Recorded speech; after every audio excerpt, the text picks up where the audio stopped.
Hello, my friend, and welcome to Pro Wrestling Daily. My name is Aaron Machbitz. Let's talk about CM Punk. We know the way Monday Night Raw ended with that amazing promo battle between CM Punk and Roman Reigns, which is going to lead to the main event of Night 2 of WrestleMania 42. And of course, the egomaniac that CM Punk is says that the only reason that was Roman Reigns' best promo of his career was because he was in the ring with CM Punk. And all CM Punk does is draw the best out of people. Now, it's hard for me to argue that point, even though I absolutely despise everything that CM Punk stands for, and I can't stand anything that he has to say, and I find him extremely annoying, and I think CM Punk is peak sort of fraud, con artist person, but every time someone is in the ring with CM Punk, they do have to elevate their game on the microphone. I do agree with that. Now, I don't think CM Punk is like some sort of amazing architect of great matches in the ring. I think CM Punk's in-ring ability is fine, just like anyone else's. He's not like extremely talented like a Bret Hart or Daniel Bryan. He's just a wrestler. What he does, though, is he somehow managed to garner a very loyal fan base that absolutely loves him. And when it comes to selling big matches, CM Punk is very good at that on the microphone. And Roman Reigns on that episode of Monday Night Raw really did step up his game, and it probably was the best promo of Roman Reigns' career. So I have to give credit where credit is due and say, yes, CM Punk did draw that out of Roman Reigns. Now, has Roman Reigns been doing this for the last 10 years? Yes. Really, for the last 4 years? Yes. Right? Yes, of course, he took 2 years off, but the 4 years before that, where he was champion for over 1,000 days, right? He was really doing it, and you can see how much Roman has stepped into his own and become the god of WWE. He's about to main event his 11th WrestleMania. That's more than John Cena and Shawn Michaels combined, I believe, and CM Punk's only doing it for the second time because he's in the ring with Roman Reigns for the second year in a row. That's the only reason he's main eventing WrestleMania. CM Punk doesn't have enough juice or star power to main event WrestleMania on his own against someone else like a Braun Breaker or whatever the case may be. That match would be sick, that match would be awesome, but it wouldn't main event at WrestleMania. If you're in the ring with Roman Reigns, you main event WrestleMania because he is the god of WWE. And now CM Punk is a con artist and a fraud, but he did bring out the very best of Roman Reigns, and I appreciate that regard. And then CM Punk, goes on podcasts and he talks out of his fucking butthole and just talks and talks and talks and says absolute nonsense things. I mean, the first thing that he said, CM Punk basically said that he got insider information from AJ Styles about whether AJ Styles is going to wrestle again, and he just wasn't going to share that information. It's not like AJ Styles and CM Punk are like great friends. They're not. They're not best friends.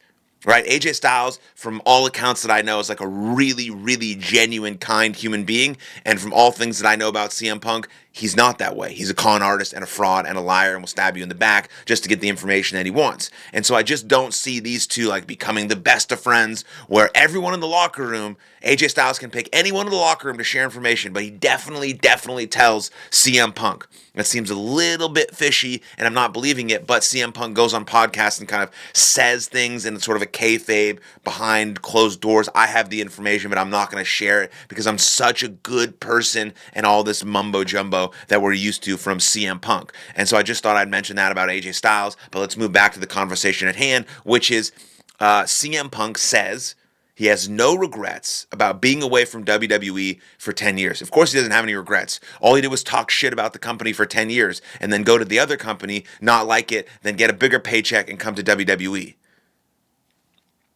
All he did was talk smack about the wrestlers, the company, it made him sick, all these types of things. And that may be very true. Like, I have no problem with someone leaving a company that's making them sick and unhealthy.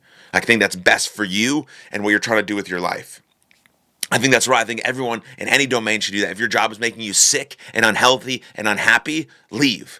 But don't just absolutely talk smack about that company for 10 straight years and all the people that are still carrying it. And the only reason you have a life to live where you don't have to work is because of the company that you left. and then you come back to it and everything is peaches and cream, and everyone's supposed to forget about everything you did the last 10 years, and you just get a big enough paycheck and you'll literally do anything like go to Saudi Arabia or come back or whatever the case may be. It's just so hypocritical. And this is what CM Punk had to say verbatim from the No Contest Wrestling show. He said, if Vince was still here, I don't think anything was ever going to change, for me at least. So no. Can I think about, man, this 10 years I could have worked with AJ a whole bunch. I could have done more with Cena. I think I did pretty good. Tribal Chief says he graciously scaled back for 2 years while I graciously stepped back for 10, and it took him almost that long to become the superstar that he is, so I've got no regrets. It didn't actually take him that long. He was champion for 4 years, and then he took basically a 2-year break. So he got over about 6 years ago. Which is really not that long considering where he was when you left, like with the Shield and things of that nature. And then the Shield picked up steam, and then all WWE fans sort of thought Roman was being force-fed to them, so they rejected him. And then he stepped right into his own and became a champ for 4 years and created the best storyline that WWE has seen in the last 10 years with the Bloodline, and now he's back. And now he's back in the main event picture to reclaim his top spot of WWE. That's what Roman Reigns is doing. And so, maybe I haven't made this clear yet for you guys, but I cannot stand CM Punk, and I genuinely believe that most of the guys that have been here this long, while he was gone, talking smack and parading around and just doing whatever, like Owens and Sami Zayn and AJ Styles and Dean Ambrose for a while. Dean Ambrose and him worked together. Jon Moxley at AEW. Cody Rhodes, right, was gone for a little bit at AEW, then came back. Roman Reigns, all the Usos. Seth Rollins, they really like him. Don't think so. But they know that if they do business with him together, then things will be good. Because yes, CM Punk has a very loyal fan base. They love CM Punk. They were chanting his name for 10 straight years, and he does create money. I will give him that. He is printing money. He sells merch. He sells tickets, and that's what a main event superstar has to do. But I'm not convinced that people actually like him as a human being, and they probably just do it as a way to work with him. I really genuinely believe that Seth Rollins does not like CM Punk. Same with Roman Reigns. I don't know who else. I'm not insider information. Now I'm just speculating, of course. But that's what I think about CM Punk in that situation and his, being gone for 10 years from WWE. Now, we'll just briefly touch on Grayson Waller was said through a podcast, through the dirt sheets, through what WWE is feeding them, that Grayson Waller was the guy who was the masked man at the Royal Rumble, but he was just a stand-in or a fill-in for what eventually is going to be revealed as Seth Rollins. Now, Seth Rollins is injured, didn't make the trip to Saudi Arabia, so they used Grayson Waller as sort of the stand-in. So that won't be revealed for a while, probably until Seth Rollins is ready to go. So they might drag this out all the way until WrestleMania, where Braun Breaker is having some sort of match. Maybe it's versus Adam Pearce. Who knows? I think then that's where Seth Rollins will reveal himself as the actual masked man, because Austin Theory was the last masked man, and then the whole Vision group turned on Seth Rollins. So Seth Rollins is coming for it all, but he also needs to build a team behind him, or he's just going to get smoked like he did to send him off into his injury. But that's the information that we got, is that Waller was the guy in actual Royal Rumble in Saudi Arabia who did the kick and the stomp, but it's going to be revealed at a later time when Seth Rollins is healthy that he's actually the masked man.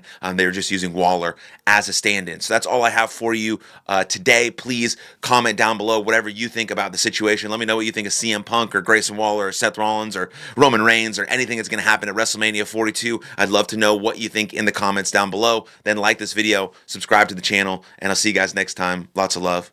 Cheers.